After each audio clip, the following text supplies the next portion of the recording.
Welcome everybody. Thank you for joining our webinar on how to protect yourself, your family and your assets correctly. We really want to look at how to ensure what you cannot afford to lose. Before we get into it though, this material is not intended to constitute personal advice and must not be relied upon as such. This material is of a general nature only and has been prepared without taking into account your individual objectives, financial situation or needs. You should consider the appropriateness of this material having regard to your objectives, financial situation and needs, and consider obtaining independent advice from a licensed financial advisor. So we always have to put that in front of it, guys, so just so you know, but hey, we can always have a one-on-one session at the end.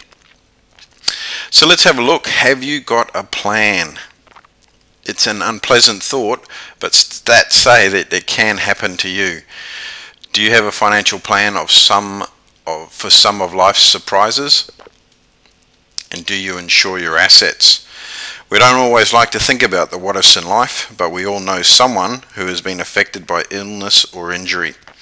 And as far from just the emotional and physical toll these can take on us, we can also be left financially scarred by illness, injury, or even death.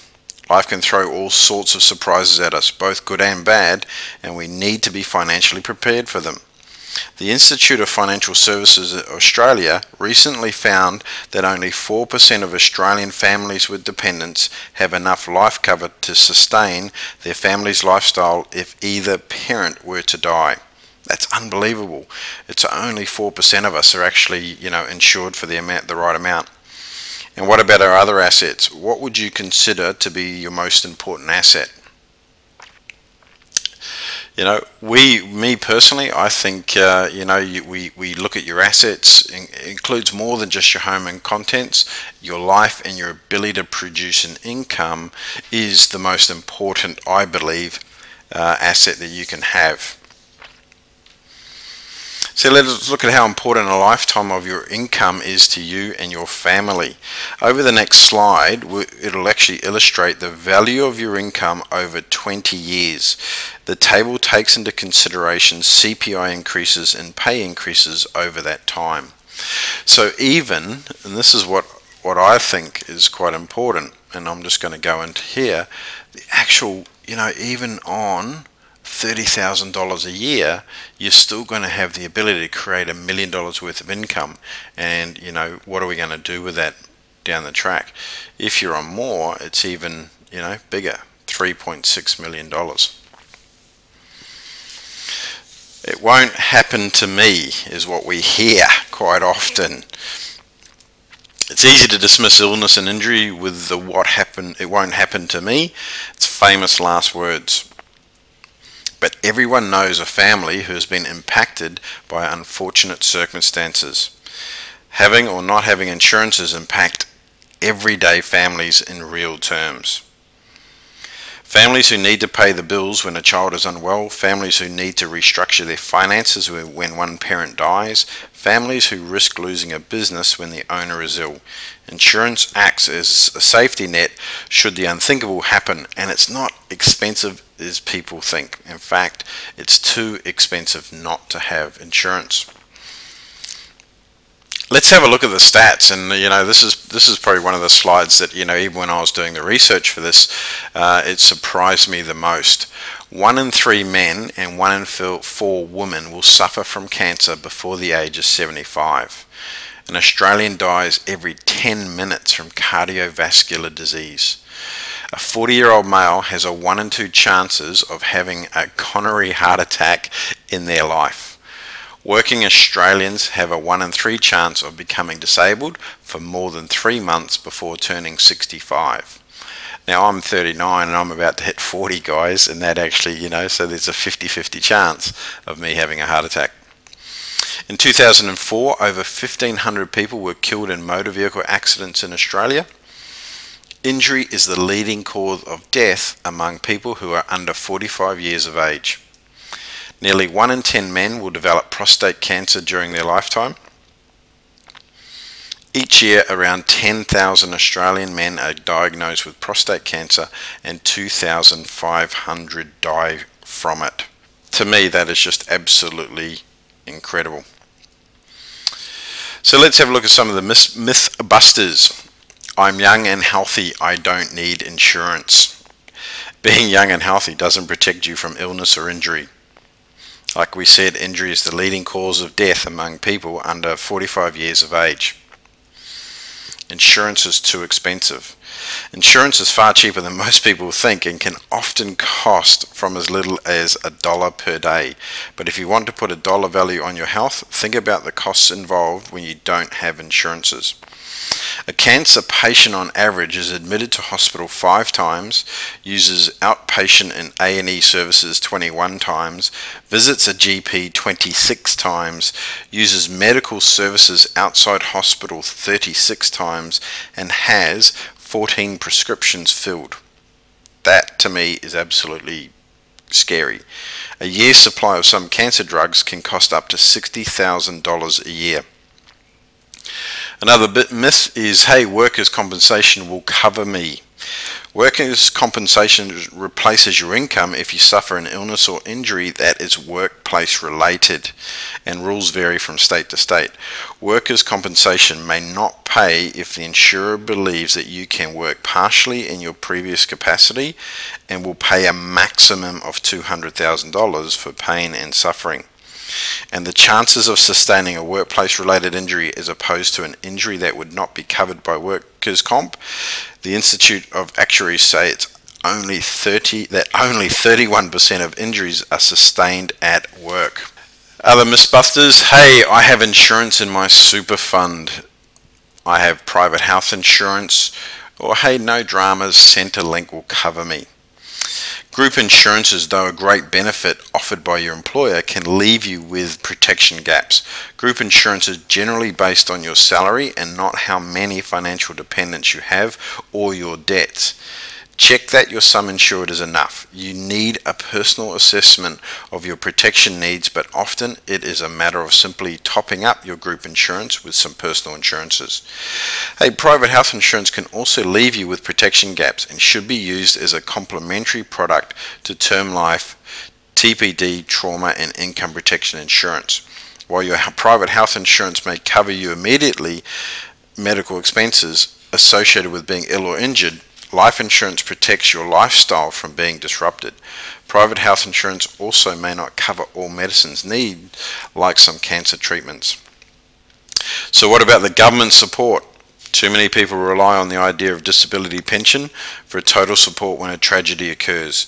It is great when something goes terribly wrong as a safety net, but most people don't realize just how little this pension provides in comparison to your average earnings.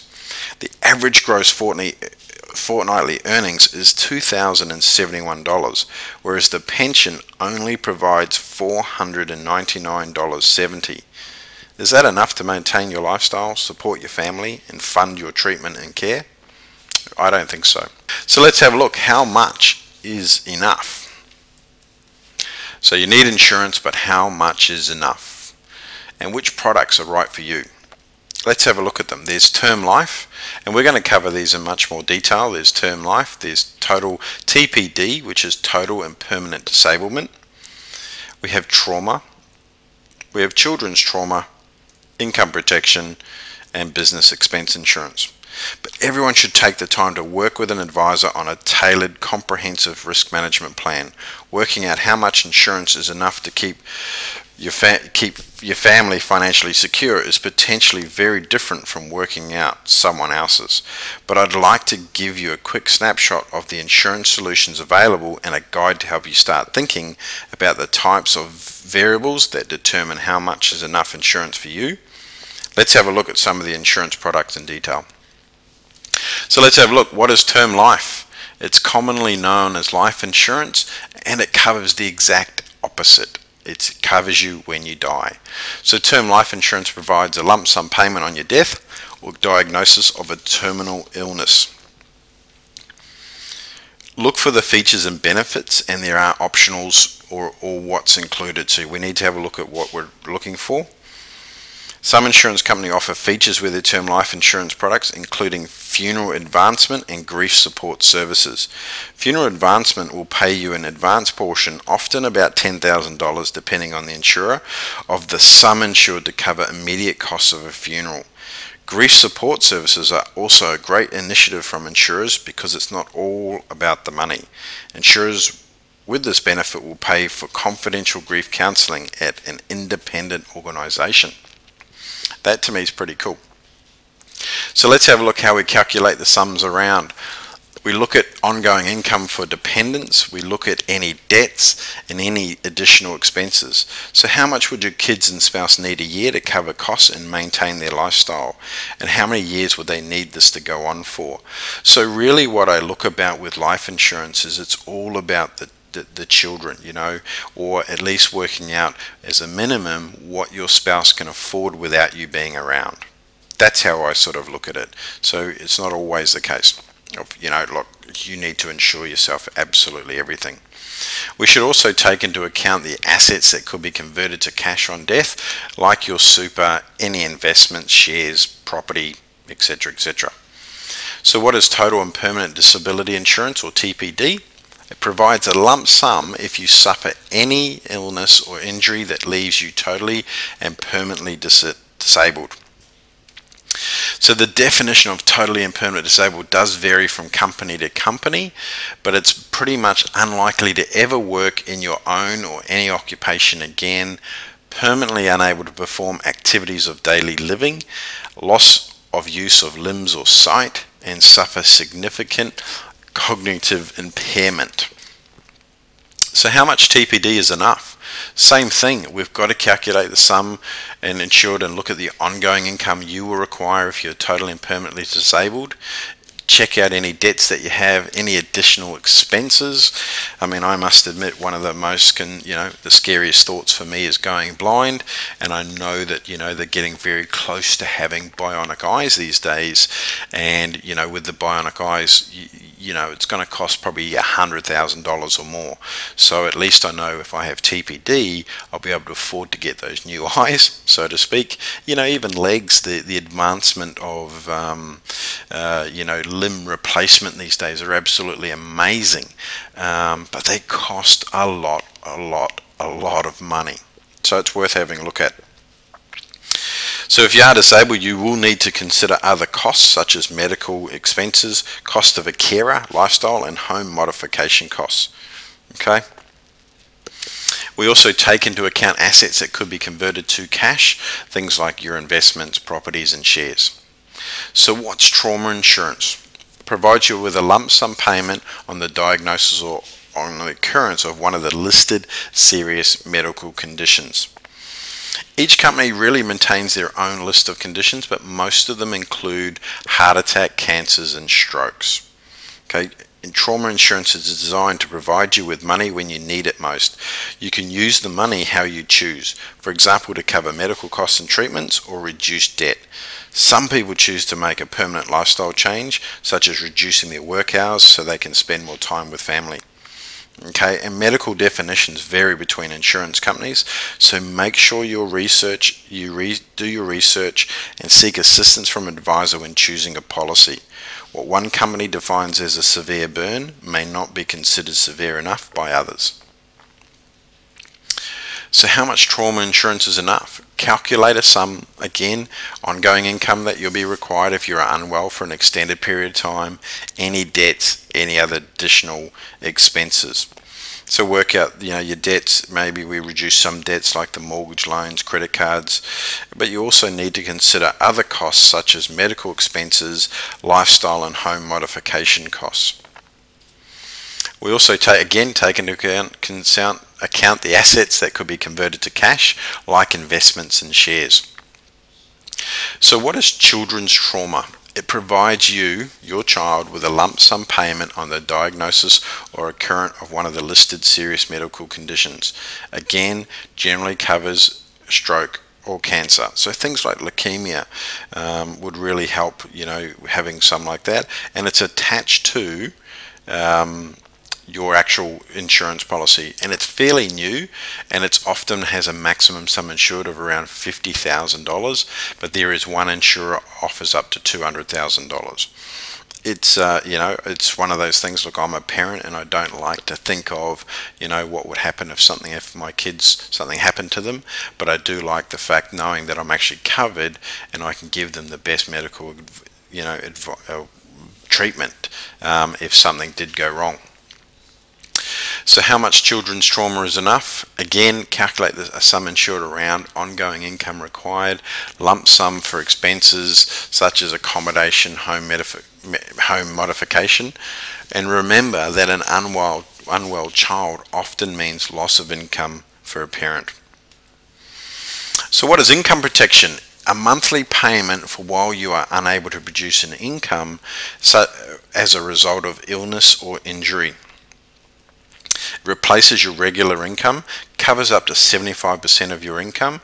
We do have one insurer that actually will look up to 100% of your income for a short period of time, then it reverts back down to 75%. Income protection policies are very flexible and can be tailored to suit your individual circumstances. How much income protection is enough? Well, it's calculated at a maximum rate of 75% of your gross income. It doesn't mean that everybody needs 75%. We should really be looking for exactly, when we're looking at how much you need. I mean, if you're on $300,000 a year, you may be able to get away with only insuring yourself for $150,000. We'll sit down and work that out for you. Also choose between an agreed value or an indemnity in contract. So agreed value basically means that we show the insurance company what you earn from day one, when the policy's in place, and then when we show them that means that you are covered for that amount. So if you have a taxable income of $100,000, for example, we would get that as an agreed value. Now, over the next couple of years, if your income actually reduces, because you might be a salesman or whatever the case is, if that actually reduces down to $50,000 and you have an accident, you will actually be paid on the $100,000. With an indemnity contract, it actually is whatever your taxable income is at the time of your accident or illness. Okay, so we work on all those sorts of things. Be mindful of definitions and look for included and optional extras. So what is business expense insurance? Well, it's similar to IP, but it covers the business costs. Business expenses cover fixed costs of running your business up to a monthly benefit. So it can help to get locums in, salaries, equipment, loans, business overheads, such as electricity and cleaning. Got business interruption insurance? Well, business interruption insurance is different to business expenses insurance. It will pay you a monthly amount to cover the costs of fixed business expenses if a trigger event occurs. Trigger events for business interruption insurance includes things like fire or water damage, not illness or injury. So that's the difference between your business interruption insurance and your business expense insurance. So how much is enough? Again, let's calculate the insured sums around business expenses such as rents, loans, insurances, services, phones, utilities, cleaning, equipment, leases, repairs, salaries and tax, advertising commitments, accounting, bank fees, etc. Other ways to protect your assets, we actually look at making sure that you have the correct tax structure in place as well. We look to have the right finance structures, up-to-date wills and estate planning. In fact, we have a complete asset protection plan can be found in our book, The 7 Steps the Rich Use to Set Up, Grow and Protect Their Wealth. And you can actually go to our website at www.acquirewealthsolutions.com.au for your free copy. Ask an advisor. You need a personal risk management assessment. It's our job to understand the ins and outs of the myriad of products out there. There are ways that your policies can be structured to save you money. And we also can look at, even using your superannuation to pay for these insurances. Plus, it's important that you review your insurance needs annually, because things change and you may find that you actually don't need as much insurances as what you had previously. So contact us for your free strategy review session. You can ring us on 1300 734 647 or email us at info@acquiregroup.com.au.